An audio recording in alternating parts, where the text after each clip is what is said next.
다시 오신 걸 환영합니다. 그리고 장담하는데 이번 영상은 절대 놓치고 싶지 않으실 거예요. 이로써 미국 대표팀 마운드는 스쿠발과 스킨스, 그리고 엽으로 이어지는 강력한 1-2-3 구성을 완성했습니다.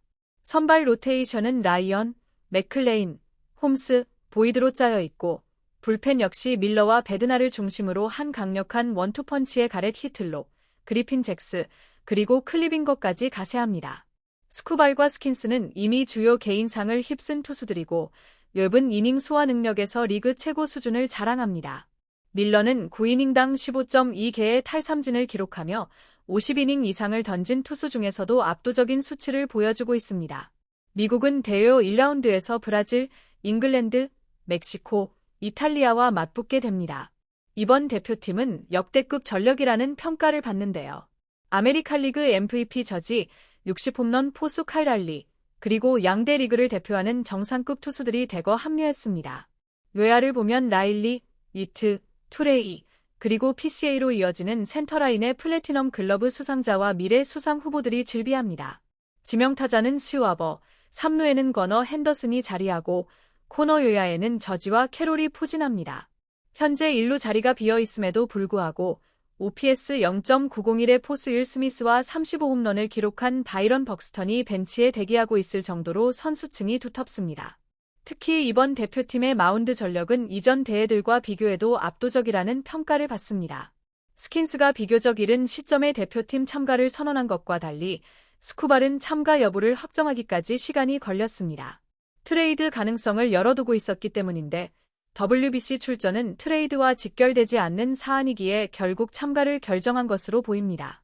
사위 영상 투표 4위에 올랐던 엽 역시 이전부터 출전 유지를 밝혔지만 푸지 사장의 발언이 다소 소극적으로 해석되면서 논란이 있었습니다.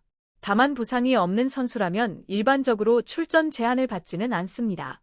과거를 돌아보면 미국은 사위 영상 상위권 투수였던 돈트렐 윌리스, 로저 클레멘스, 제이크 피비 등을 내세웠지만 기대에 미치지 못했습니다. 특히 윌리스는 한국전에서 59구 제한 발언이 잘못 전해지며 논란이 있었고 실제로는 감독 마르티네스가 교체를 언급했을 뿐이었습니다. 윌리스는 1회 이승엽에게 홈런을 허용하며 경기 흐름을 내줬고 미국은 멕시코를 간신히 꺾었지만 한국과 일본에 패하며 조별리그 탈락이라는 충격적인 결과를 받아들여야 했습니다. 이후 미국의 정상급 투수들은 WBC 참가에 점점 더 소극적인 태도를 보이게 됩니다. 2009년 대회에서는 올림픽 금메달리스트 로이 오스왈트가 합류했지만 선발진은 제레미 거슬리와 테드 릴리 등 올스타급과는 거리가 있었습니다. 결국 일본에 패하며 결승 진출에 실패했죠.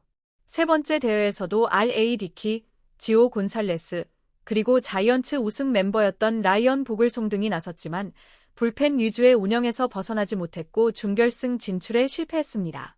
WBC는 특히 선발 투수들에게 부담이 큰 대회입니다. 캠프 기간 동안 투구수를 단계적으로 끌어올려야 하기 때문에 시즌 준비와 충돌할 수밖에 없기 때문이죠.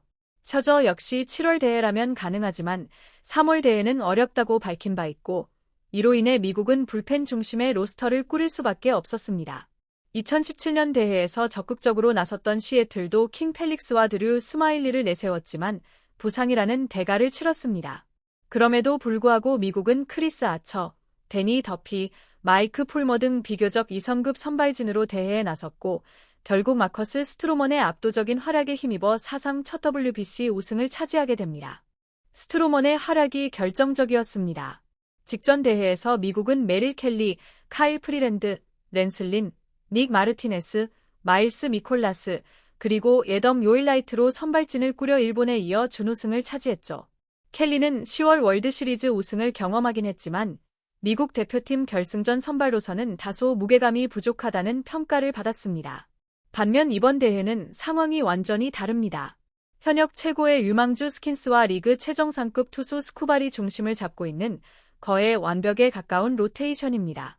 크로세가 출전을 철회한 점만 제외하면 더할 나위 없는 구성이라고 볼 수 있습니다. 도미니카 공화국 역시 마르테, 소토, 라미레즈, 게레로 주니어, 타티스, 마차도, 훌리오 로드리게스, 페르도모, 야이너 디아즈까지 타선만 놓고 보면 미국 못지않은 화력을 자랑합니다. 하지만 선발 투수진은 산디 알칸타라를 제외하면 미국과 비교해 확실히 약하다는 평가입니다. 일본은 야마모토의 출전이 확정됐고 사사키는 불참합니다. 오타니는 타격에만 전념할 가능성이 크고 스즈키 세이야의 합류도 공식화됐습니다. 이바타 감독은 무라카미와 오카모토 역시 출전 의지를 보였다고 밝혔지만 요시다는 이미 시즌 준비에 집중하겠다는 입장입니다. 1라운드에 출전하긴 했지만 지난 시즌이 워낙 힘들었기에 실제 참가 여부는 여전히 불투명합니다. 한편 브래그먼 영입을 노리고 있는 애리조나는 마르테 잔류 역시 함께 검토 중인 것으로 알려졌습니다. 만약 두 가지가 모두 성사된다면 3루 브래그먼, 유격수 페르도모, 2루 마르테로 이어지는 환상적인 내야진이 완성됩니다. 애리조나는 스몰 마켓 구단이고 중계권 문제로 재정적 부담도 있지만 그 안에서 최대한 효율적인 운영을 시도하고 있습니다. 현재 연봉 총액이 2억 달러를 넘긴 자이언츠는 이루수 보강을 위해 여러 옵션을 검토 중입니다. 도노번, 라우, 호너 등이 시장에 나와 있고 특히 호너는 베이 지역 출신이자 스탠퍼드 졸업생이라 관심이 큽니다. 하지만 컵스가 굳이 그를 트레이드할 이유가 없어 현실적으로는 쉽지 않은 카드입니다. 호너는 올해 두 번째 골드글러브를 수상했고 WAR 6.1을 기록했으며 내년이면 29세 시즌에 $1200만 FA가 됩니다. 또 다른 대안은 브랜든 라우입니다.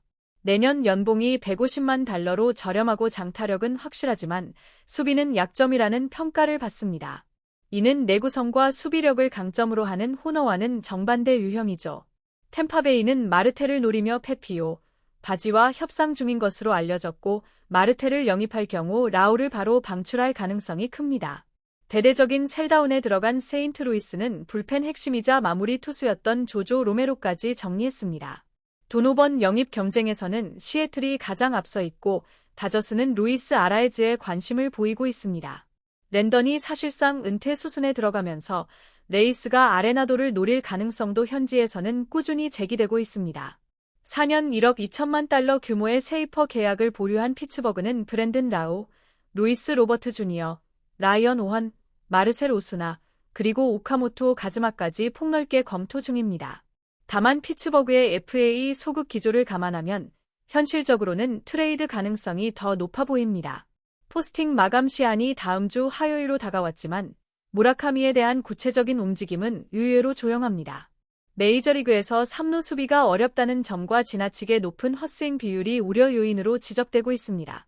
올해 무라카미의 존 안 컨택트율은 72.6%로 규정 타자 중 최하위였던 데버스의 73.7%, 그리고 두 번째로 낮았던 오닐 크루즈의 77.6%보다도 낮은 수치입니다. 무라카미의 최상위 비교 대상으로 꼽히는 슈와버의 존 안 컨택트율은 올해 79.0%였고 투수 전향을 시도 중인 갈로 역시 마지막 시즌에 72.2%를 기록했습니다. 수치만 놓고 보면 무라카미와 큰 차이가 없다는 점도 우려를 키웁니다. 한편 컵스는 타일러 오스틴과 1년 $125만 계약을 체결했습니다. 오스틴은 2020년 이후 요코하마에서 6시즌을 뛰며 지난해 센트럴리그 타격왕을 차지했고 팀을 일본 시리즈 우승으로 이끄는 핵심 역할을 해냈습니다. 일본 시리즈 우승을 이끌긴 했지만 올 시즌 들어서는 다소 부진한 모습입니다. 일본 시절 잦은 부상 이력은 분명 우려 요소지만 우타자라는 점과 저렴한 몸값을 고려하면 부시의 플래툰 파트너로는 충분히 매력적인 선택지로 보입니다. 한편 FA 시장에서는 굵직한 계약들이 잇따라 체결됐습니다. 기아스는 3년 $6,900만, 윌리엄스는 3년 $5,100만, 수아레스는 3년 $4,500만 계약을 맺었습니다. 불펜 투수들도 비교적 준수한 대우를 받고 있는데요. 헬슬리는 2년 $2,800만, 타일러 로저스는 3년 $3,600만, 이번은 2년 $2,200만, 그리고 젠센은 1년 $100만 계약했습니다. 그런데 이 와중에 불펜 시장에서 유독 조용한 이름이 있습니다. 바로 사선 발급으로 평가받는 페어뱅크스입니다. 템파베이가 $1,100만 옵션을 거절하면서 FA가 된 페어뱅크스는 올해 60이닝을 던지기 전까지 커리어 내내 50이닝 이상을 소화한 적이 없었습니다. 이 내구성 문제가 계약을 늦추는 요인으로 보이지만 다저스가 그에게 관심을 보이고 있다는 소식도 전해지고 있습니다. 다저스는 또 하나의 뜻밖의 수익을 얻고 있습니다. 메이저리그 선수들의 연봉은 기본적으로 정규 시즌 기준으로 책정되며 포스트 시즌 출전 자체로는 급여가 거의 발생하지 않습니다. 대신 플레이오프에 진출할 경우 별도의 보너스 풀에서 상금이 지급되는 구조입니다. 이 시스템 덕분에 강팀일수록 전력 보강 대비 효율을 극대화할 수 있고 다저스 역시 그 혜택을 톡톡히 누리고 있는 상황입니다. 시청해 주셔서 감사합니다. 좋아요와 구독 버튼 누르는 거 잊지 마세요.